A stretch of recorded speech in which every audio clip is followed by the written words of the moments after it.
राज्यभरातून अवकाळी पाऊस आणि गारपिटीमुळे शेतकऱ्यांचे मोठ्या प्रमाणात नुकसान झाल्याच्या धक्कादायक बातम्या समोर येत आहेत.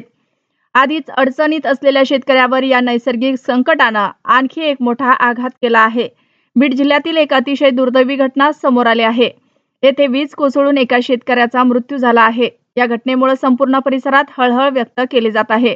दरम्यान पुणे आणि अहिल्यानगर जिल्ह्यामध्येही अवकाळी पाऊस आणि गारपिटीचा मोठा फटका बसला आहे.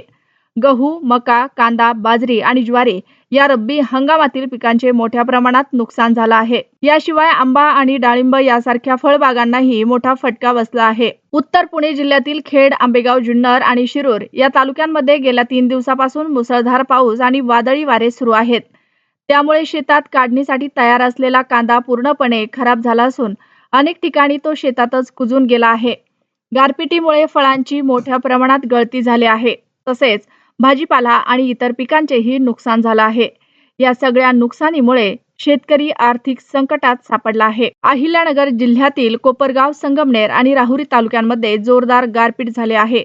येथील शेतकऱ्यांचेही मोठे नुकसान झालं असून पिकांसोबतच फळबागाही उद्ध्वस्त झाल्या आहेत.